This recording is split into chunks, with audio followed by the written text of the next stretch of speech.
अस्सलाम वालेकुम। Nausheen scary stories में अपने सभी सुनने वालों को खुशामदीद कहती हूँ।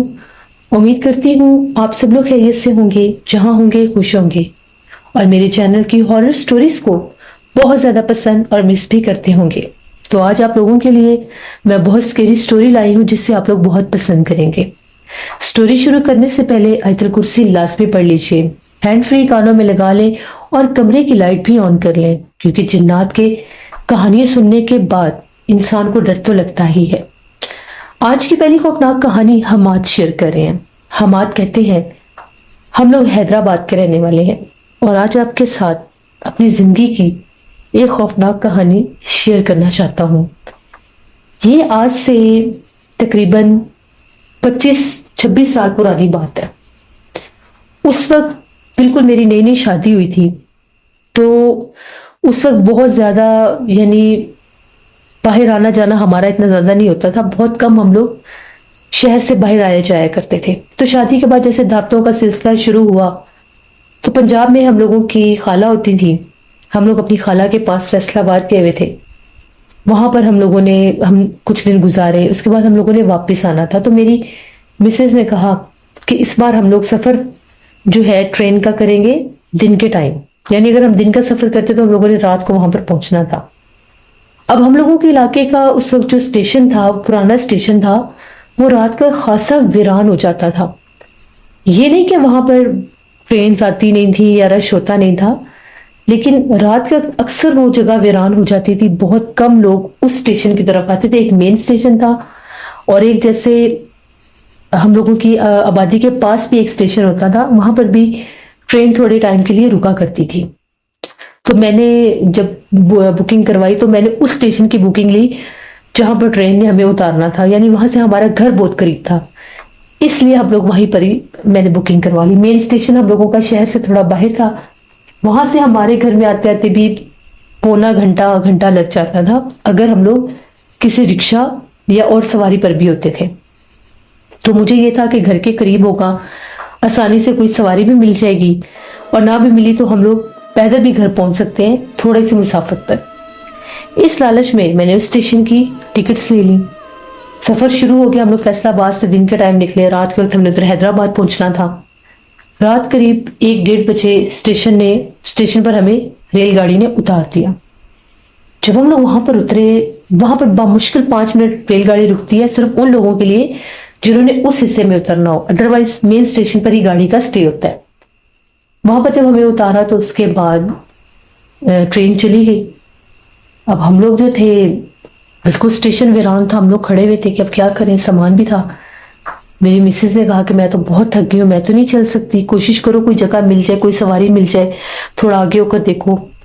उस तरफ थोड़े से दरख्तों का सिलसिला भी था और वहां पर एक जैसे सड़क भी थी। अक्सर वहां पर पहले रिक्शे खड़े होते थे। जब ये स्टेशन आबाद था तो वहां पर हर वक्त रिक्शों की बहुत सी लाइनें होती थी। जो ही मैं आगे जाने लगा तो मेरे कानों के साथ घोड़े के टापों की आवाज टकराई। पहली बार मैंने वहां पर एक तांगे को देखा। अंधेरे के पास दरख्तों में एक तांगा खड़ा हुआ था। जब मैं आगे जाने लगा तो वो तांगे वाले ने मुझे बुलाया और कहने लगा, साहब जाना है? तो मैंने उससे कहा कि हाँ भाई जाना तो है, लेकिन पहली बार मैंने इस स्टेशन पर टांगे को देखा है। उसने कहा, मैं तो अक्सर आता हूँ, अक्सर जब यहाँ पर रात को ट्रेन आती है तो मैं मुसाफिरों के लिए आ जाता हूँ। मैं इधर पास से आगे एक गाँव से आता हूँ, तो स्टेशन पर जाकर रुक जाता हूँ कि सवारियों को लाना और ले जाना होता है। मैंने उससे कहा कि बहुत शुक्रिया तुम्हारा, तुम अपना टांगा थोड़ा इधर रोशनी में ले आओ, मैं अपना सामान उठाकर आ रहा हूँ। उसने कहा कि ठीक है। मैं तेजी से वापस भागा अपनी मिसेज की तरफ और मैंने उसे जाकर कहा कि अल्लाह का शुक्र है, सवारी का बंदोबस्त हो गया, तांगा खड़ा हुआ है। वो बड़ी खुश हुई कि तांगे का सुन के कि यहाँ पर भी तांगे हैं। तो मैंने उसे कहा कि हाँ, ये पहली बार ही यहाँ पर मैंने तांगे को देखा है। खैर हम लोग अपना सामान उठाकर तांगे के पास आ गए। वो आदमी जो था उसने चादर लपेटी हुई थी, जबकि सर्दी का मौसम नहीं था, मौसम बिल्कुल नॉर्मल था। ऐसे लग रहा था जैसे उसने चादर लपेट कर अपना चेहरा भी ढका हुआ, जैसे हम लोग सख्त सर्दी के मौसम में चादर लपेटते हैं। हम लोग तांगे पर बैठ के, काले रंग का घोड़ा, तांगा भी बड़ा खस्ता हाल पुराना सा था। मैंने से ये कहा कि भाई कहाँ से आते हो, कौन से गांव के हो? उसने मुझे अपने गांव का नाम भी बताया। अब मेरे जहन में वो जगह नहीं आ रही। खासा दूर दराज का वो गांव था। तो मैंने उससे कहा कि तुम इतनी रात को यहाँ पर हो, गांव के लोग तो जल्दी घर चले जाते हैं, जितना दूर तुम्हारा घर है तो तुम्हें मुश्किल नहीं होती जाने में। उसने कहा कि नहीं, मैं रात के मुसाफिरों के लिए रुकता हूँ, मैं दिन के टाइम भी अपने घर चला जाता हूँ, मैं रात भर लोगों को उनकी जगहों पर छोड़ता हूँ। जब वो उसके तांगे पर बैठ गए, तांगा उसने चलाना शुरू किया, थोड़ा सा वो मुझे अजीब सा लग रहा था, बिल्कुल ऐसे अंधेरे में डूबा हुआ था। यानी अगर हम लोग रोशनी में भी गुजर रहे थे, यहाँ पर स्ट्रीट लाइट्स भी थी, वो वहां पर भी मुझे अंधेरे में ही लग रहा था, मैं उसका चेहरा नहीं देख पा रहा था। मैंने उसे कहा कि भाई ये तुमने चादर क्यों लपेटी हुई है, चादर का तो मौसम नहीं है। तो उसने कहा कि साहब मेरी आदत है, मैं ऐसे ही रहता हूँ, चाहे सर्दी हो चाहे गर्मी हो, मैं ऐसे ही रहता हूँ। मैंने फिर उससे बहस नहीं की। बातें करते करते वो हमें हमारे घर तक ले आया, उसने हमें हमारे घर के बाहर उतार। सारे रास्ते भर हम लोग बातें करते आए, वक्त का अंदाजा ही नहीं हुआ। और तांगे पर सवारी करना मुझे खुद भी बड़ा अच्छा लग रहा था। जब हम लोग उतरे, मैंने सामान उठाकर घर के बाहर रखा और मैं उसे पैसे देने के लिए वापस पलटा। जब मैंने उसे पैसों का पूछा तो उसने उस वक्त मुझे 300 रुपये बताए।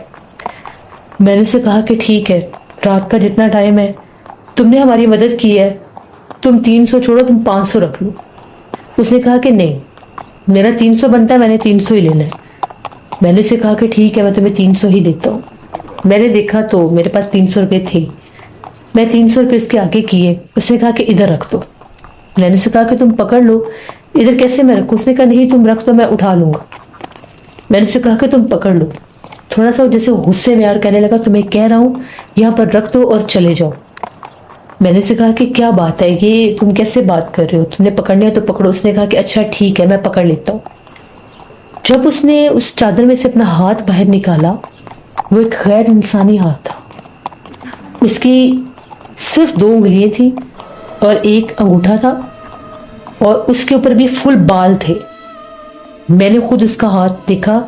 हमारे घर के बाहर भी रोशनी थी, स्ट्रीट लाइट भी थी। जब मैंने उसका हाथ देखा, मैं थोड़ा सा डर गया। उसने मेरे हाथ से पैसे लिए, वो घोड़ा लेकर ज्यादा से ज्यादा 4 से 5 कदम आगे गया, वो गायब हो गया। पूरी सड़क खाली थी, कोई तांगा, कोई घोड़ा, कोई आदमी नहीं था। मेरी चीखें निकल गई, मैं चिल्लाने लगे कि वो कहाँ गया। मैं भागा अंदर। मेरी हालत इतनी गैर थी, मैं इतना डर गया जिसका कोई हिसाब नहीं है। खौफ से मेरी बुरी हालत हो गई।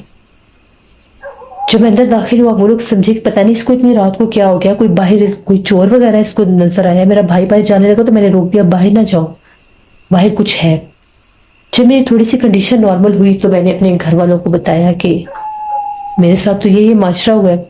वो तो कोई इंसान था ही नहीं, पता नहीं क्या मखलूक थी, उसके तो हाथ ऐसे थे। मेरी मिसेज भी डर गई। मेरी मिसेज कहती है कि जब हम लोग तांगे पर बैठे थे, उस वक्त मेरे कंधे और मेरा जिस्म बहुत भारी हो गया था। मुझे ऐसे लग रहा था कि पता नहीं, जैसे मेरे कानों से आवाज पीछे पीछे जा रही है। मुझे ऐसा लग रहा था कि शायद मैं सफर की थकी हुई हूँ। फिर 1-2 बार जब वो उस तांगे वाले ने सर इधर उधर किया तो उसकी आंखें चमक भी रही थी। फिर भी मैंने अपना वहम समझा। मैंने कहा कि अगर मैंने अब कोई बात की तो कहीं हमें उतार ना दे वीरान रास्ते पर। उसके बाद हम दोनों बहुत ज्यादा बीमार रहने लग गए। रात को हमें डर लगता था। ऐसे लगता था कि जब हम लोग रात को सोए हुए हैं तो हमें कोई आवाजें देता है, कभी कोई मेरा नाम लेता है, कभी मेरी मिसेज का नाम लेता है। तो बहुत हम लोग डरने लगे, खौफजदा रहने लगे कि हमारे साथ क्या हो रहा है।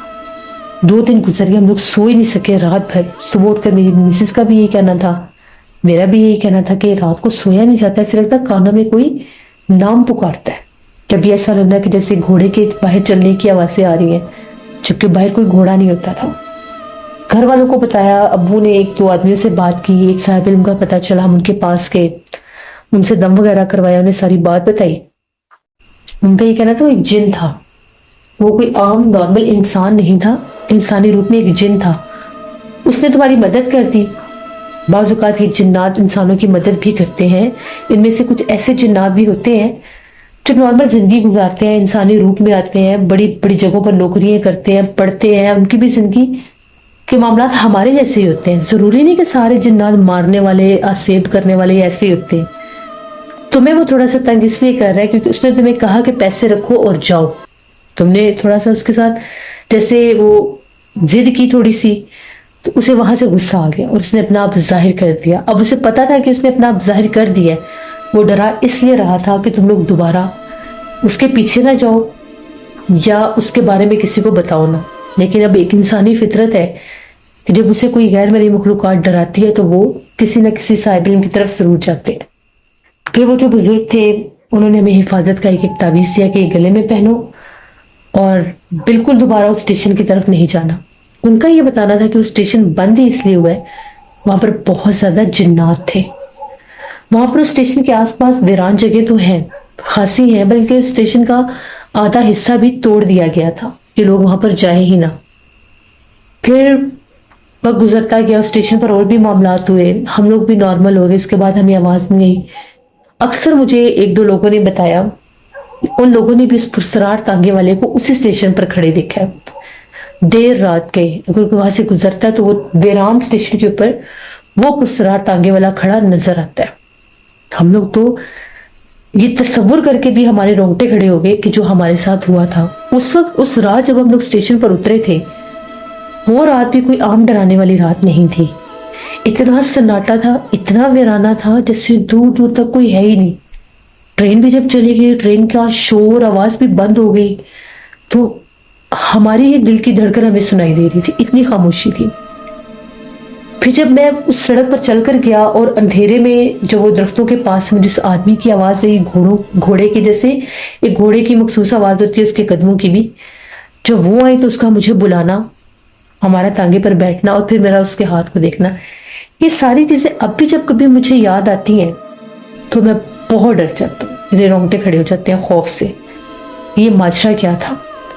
ہم لوگوں کی قسمت اچھی تھی جو اس مخلوق نے ہمیں نقصان نہیں دیا. پھر تقریباً اس کے 6-7 سال کے بعد وہ اسٹیشن اتنا ویران ہوا کہ ٹرین بھی وہاں پر بند ہوگی، مین اسٹیشن پر ہی جاتی تھی جو حیدرآباد کا مین اسٹیشن ہے. پھر وہ اسٹیشن کو بھی ختم کر دیا گیا. یہ اس پرانے اسٹیشن کی بات ہے جو ہمارے ساتھ ہوئی. یہ ہماری ایک کہانی تھی، ہماری ایک آپ بیتی تھی جو میں نے آپ کے ساتھ شیئر کی. میں آپ کو سننے والوں کو یہ میسج دوں گا کہ کبھی بھی اگر آپ لوگ رات کا سفر کرتے ہیں تو کسی بھی ایسی جگہ پر شارٹ کٹ نہ لیں، کسی بھی ایسی جگہ پر نہ رکیں جو غلطی ہم نے کی. کیونکہ بعض اوقات انسان ایسی غلطیاں کر جاتا ہے جس کے بعد پچھتاوے کے سوا کچھ بھی نہیں رہ جاتا. پتہ نہیں اگر ہم لوگ اس کو راستے میں جان لیتے تو وہ ہمیں جانے نقصان دے دیتا، یا پتہ نہیں کیا سے کیا بھی ہو جاتا. بہت سے انسان کے ذہن میں مفروضے بعد میں آتے ہیں. تو یہ ہماری ایک کہانی تھی. بہت شکریہ حماد آپ کا. جس سے اس میں کوئی شک نہیں ہے کہ میں نے ہمیشہ آپ لوگوں کو میسج دیا ہے کہ اپنی سیف سائڈ پہلے دیکھا کریں. آپ کی سیفٹی آپ کے لیے سب سے زیادہ ضروری ہے. اگر جس جگہ پر آپ نے 1 گھنٹہ پہلے پہنچنا، اگر آپ وہاں پر 2 گھنٹے بعد بھی پہنچ رہے ہیں تو پہنچ جانا ضروری ہے، صحت کے ساتھ، زندگی کے ساتھ، حفاظت کے ساتھ. نہ کہ آپ لوگ شارٹ کٹ کے چکروں میں ایسی جگہوں سے گزرے جہاں پر ایسے معاملات ہو جائیں، جہاں پر جنات، بھوت پریت اور ایسی چیزوں کے بسیرے ہوں. کہتے ہیں کہ اکثر جنات رات کے پچھلے پہروں میں انسانوں کا روپ لے کر ویران سڑکوں پر، ویران راستوں پر، ویران اسٹیشنوں پر موجود ہوتے ہیں. بہت سے میں نے انسیڈنٹ دیکھے ہیں یوٹیوب پر بھی، سوشل میڈیا پر بھی، جن میں باہر کے ملکوں کے ویران اسٹیشن دکھاتے ہیں. یہاں تک کہ میں نے ایسے اسٹیشنز بھی دیکھے ہیں جہاں پر ابھی بھی ان کی ٹرینز آتی ہیں، لیکن رات کے پچھلے پہر میں وہاں سے بھی خوفناک آوازیں گونجتی ہیں، کبھی کسی کے رونے کی، کبھی کسی کے ہنسنے کی، کبھی وہاں پر بھی مسٹیریس جیسے انٹیٹیز کو دیکھا جاتا ہے، وجود کو دیکھا جاتا ہے جو ایک لمحہ سامنے ہوتے ہیں اور اگلے لمحے وہ غائب بھی ہو جاتے ہیں. تو وہ جنات ہوتے ہیں. الحمدللہ ہم لوگ تو مسلمان ہیں، ہم لوگ اپنے اوپر آیت الکرسی کا حصار رکھتے ہیں، ہم لوگ اپنی حفاظت کرتے ہیں، باوضو رہتے ہیں، پاک صاف رہتے ہیں، تو جنات ہمیں اس طرح سے ستاتے نہیں ہیں. لیکن جہاں پر ناپاکی ہوتی ہے، جہاں پر اللہ اور اس کے پیارے محبوب کا نام نہیں ہوتا، پھر وہاں پر کیا معاملات ہوتے ہوں گے. تو سب سے بڑا تو ہمارا شکرانہ یہ ہے کہ ہم لوگ مسلمان ہیں الحمدللہ. باقی دوسرے مسئلے کے جو لوگ ہیں وہ اپنے اپنے ریلیجن کے مطابق اپنی حفاظت کے لیے پھر سارے اقدامات کرتے ہی کرتے ہیں. یہ تھی آج کی نوشین اسکیری اسٹوری کی فریش ایپیسوڈ. امید کرتی ہوں آپ لوگوں کو پسند آئی ہوگی. اپنا فیڈ بیک ضرور دیں. آپ لوگ بھی اپنی ہارر اسٹوریز شیئر کر سکتے ہیں ڈسکرپشن باکس میں دیے گئے ای میل آئی ڈی nushinmir57@gmail.com پر. اس کے علاوہ آپ لوگ مجھے کمنٹ باکس میں بھی اسٹوری شیئر کر سکتے ہیں. انشاءاللہ اس پر پھر میں اسٹوری پوسٹ کروں گی، شاید پرسوں کروں یا اس سے نیکسٹ ڈے کروں، تو اس کو ضرور وزٹ کریے گا. اپنا بہت سا خیال رکھیں، اپنی ڈھیروں دعاؤں میں مجھے मेरी फैमिली, मेरे पूरे पाकिस्तान को याद रखिएगा। Thank you for listening my stories. Stay tune. Allah Hafiz.